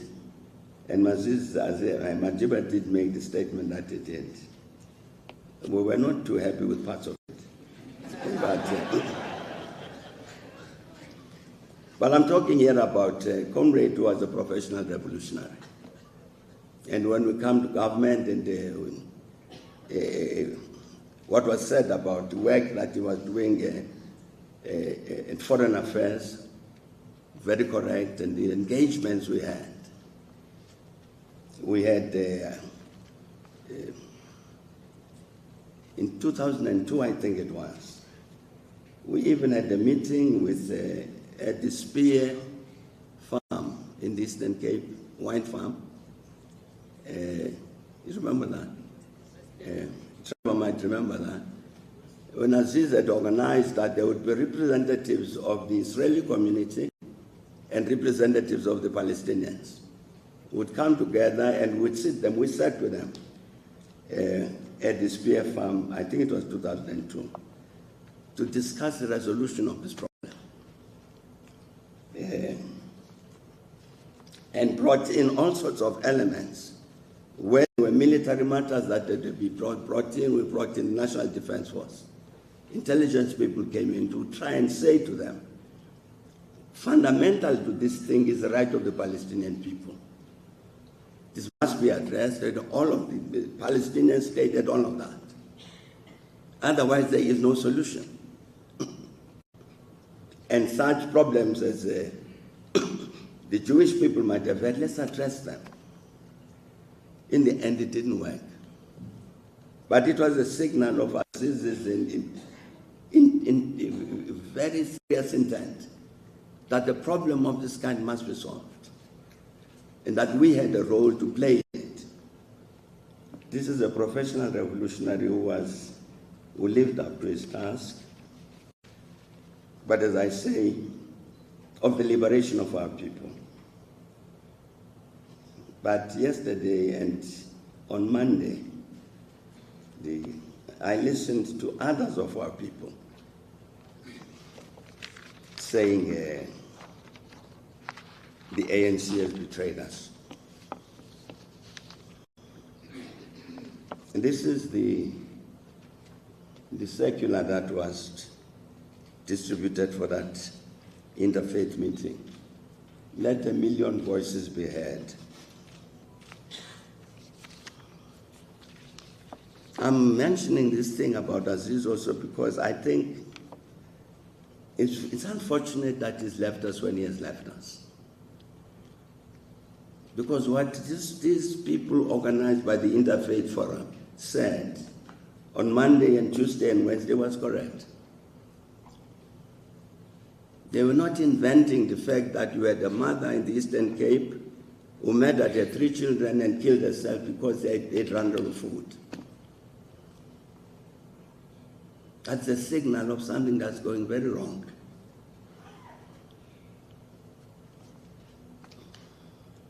What they were saying, those people are correct. And the challenge we face, those of us who are alive, is how do we respond to that reality? I think that's why, again, I felt very sorry that Aziz left us when he did. Because he was very, very ready to confront that truth, and do something about it as a professional revolutionary.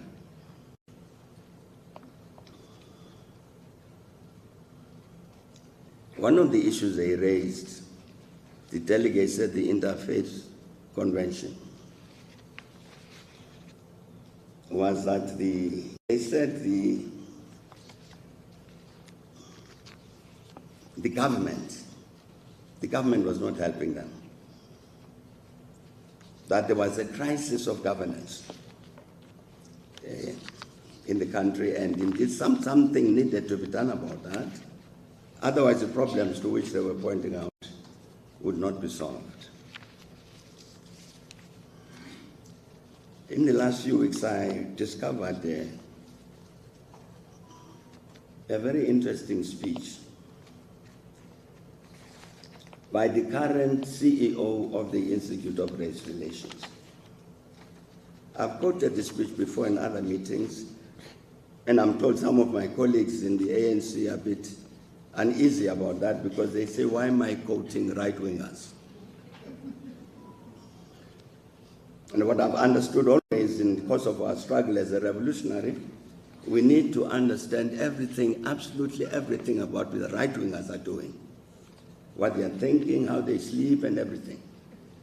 That's necessary for us to be able to win our victory. Because we're running out of time, I just quote one thing that this CEO of the Institute of Race Relations says, Dr. Johannes. And he said, instead of political currents, a different trend will shape South Africa's outcome over the medium term. This is the receding power of the state, its loss of authority and credibility, its inability to translate plans into action, and the growing disconnect between the ruling elites and those they govern. And he said this process will play out over a period of years, but is already well underway. And I think this assessment is correct.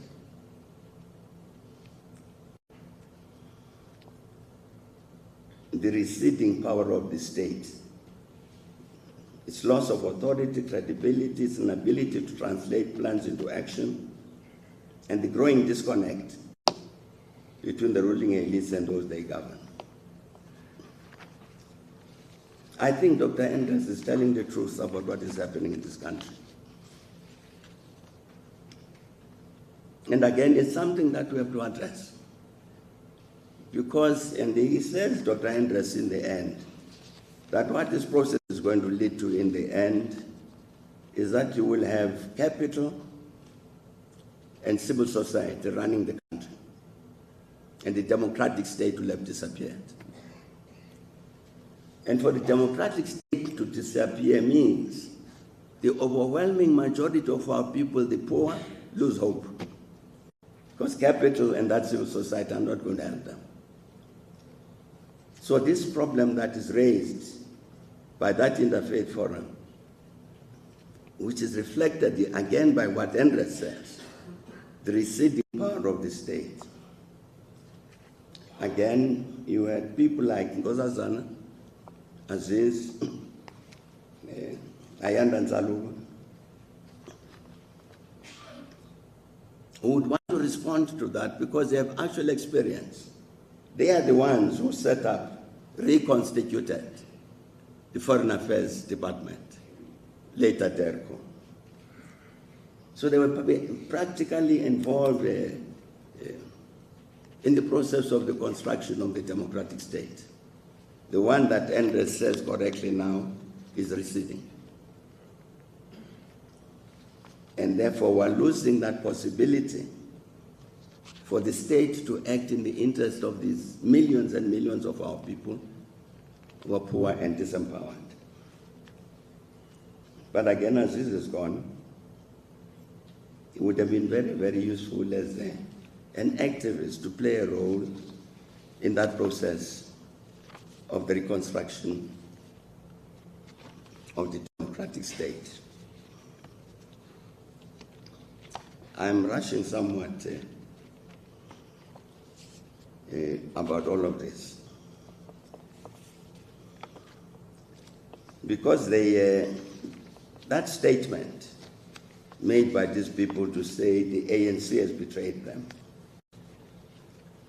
was incorrect. But as an explanation that the ANC has to make about what has been happening in this country. And one of these things is indeed, has been, quite correctly, the weakening of the ANC. The ANC itself has spoken about this. There's a famous report of 2017 of the ANC, delivered by the then Secretary General. It was called a diagnostic report.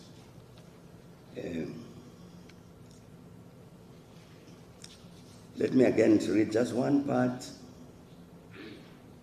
of what that report said. It said the ANC faces declining fortunes, internal squabbles, money politics, corruption, and poor performance in government, all conspire to undermine its legitimacy in the eyes of the broader public. Some progressive formations and individuals who historically have been part of the broad front of forces for change are challenging the movement on important current issues, particularly corruption. And that report had said the primary mission of the ANC is to serve the people of South Africa, and the ANC exists for the people of South Africa. It is therefore the historic mission of the ANC to build a humane and caring society. So, the ANC realizing that problem, the one indicated in that diagnostic report, decided that the ANC needs to renew itself. It said at this conference in 2017 that the ANC must renew itself for its very survival. The fact of the matter, though, is that we did not do that. We did not renew the ANC following that conference resolution of 2017. That resolution has been repeated by the conference of 2022 to renew the ANC. We're now in October. That was 10 months ago that resolution was renewed. Nothing has happened to renew the ANC. So what was diagnosed in 2017 we're not attending to. Again, I'm mentioning this because, again, unfortunately, we've lost Aziz. Because again, in terms of that renewal of the ANC, I think we would want him to be there. So that becomes part of the people who define what this ANC should look like. Not what was described, and not as it was described in that diagnostic report. Aziz is gone, but he's left us, I think he's left us with a task. A task in reality, in substance, to respond in full to all of these things that were said over early this week by these thousands of our people who met at the Interfaith Convention, to respond to all of those things. Even one of them stood up and said, one of the things he can't understand, because he's got a child at university, why has been the distribution of the NSFAS grants has been privatized? Why have we hired private companies to distribute this NSFAS bursaries, which are now charging these children to pay out of those bursaries to pay these distributors? He said he can't understand it. Well, I can't either. But as we say farewell at Comrade Aziz, I think all of us would want to make this commitment that we've heard our people, because indeed, as that diagnostic report says, the ANC exists to serve the people. We've heard our people. And what we will try to do is to emulate the example that you set. Thank you very much, Comrade Aziz, and goodbye.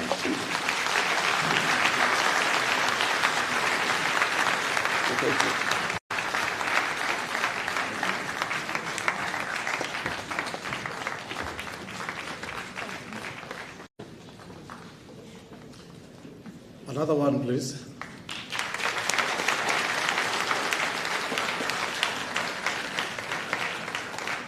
Thank you, President Mbeki, and thank you very much. Thank you very much.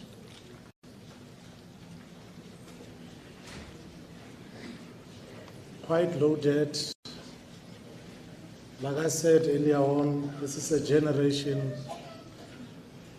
that has confronted tempting and testing moments with calmness and intellectual prowess. And now we know that it is also a generation that reminded us about the centrality of principles. That principles are the DNA of this organization. And one such principle is unity, which is a principle that is always abused, echoed, without action. So President Mbeki has spoken to things that many of us we know, and things that not only we should know about, but that we should act on. I want to thank you for that, President Mbeki, and thank you for everybody. On that note, comrades, compatriots, we're coming towards the end of this August occasion that where we made a tribute for the life and times of Utata Comrade Aziz Pahad. I'll call upon the PC member of Gauteng, Comrade Dr. Bandile Masuku, to do a vote of thanks. Amandla, away to long live the undying spirit of Comrade Aziz Pahad. Long live. Long live. Amandla, all power. Thank you, program directors. On behalf of the ANC in Gauteng, I would like to express a profound sense of gratitude, first and foremost to the family of Comrade Aziz, for sharing Comrade Aziz with us, for affording him the opportunity to play a sterling role, sometimes a daring role in liberation of our country, for allowing him to be part of the Sentinel Group, who form part of the first group that built the new South Africa, who form part of shaping and guiding our international posture and diplomacy. With that said, it is clear that what is currently transpiring in the Middle East, we are certain that he will be the one who will be saying, we stand in solidarity with the people of Palestine and we condemn the Zionist behavior of the Israelist government. We further extend our gratitude to all who have made this memorial service very special and very successful, and partly very informative. To the Vice Chancellor of the University of Johannesburg, Prof. Mbedi, and the university, thanks for hosting us today, and thanks for hosting this special occasion. To all the speakers who paid tribute to Comrade Aziz, the stalwarts, Comrade Walisi Rute, Prof. Willem Sterese, Dr. Garth, Comrade Dango, also thank you for your kind words. We equally appreciate all the tributes from the family. You truly explained and elucidated the life and times of Comrade Aziz, especially Comrade Prof. Anjena. Thank you for the warm words and special words to Comrade Aziz. And again, would like to thank all the messages of condolences that we have received from across the breadth and length of our country. Our special gratitude goes to President Mbeki and his wife, Mam Zanele, for gracing and being part of this occasion, but also being closer to the family and also to Comrade Aziz. Lastly, the gratitude goes to all of us who are here, ANC leaders, former leaders, SACP, COSATU, who have formed part of this occasion and made it very special and very informative. We also like to make sure that we thank the program directors, Comrade Besani and Comrade Geraldine, for skillfully and capably managing this program. And to the organizing team led by Comrade Phoebe, we thank you. Whilst our thoughts are with the people of Palestine, let the name of Comrade Aziz live long in our hearts. I thank you.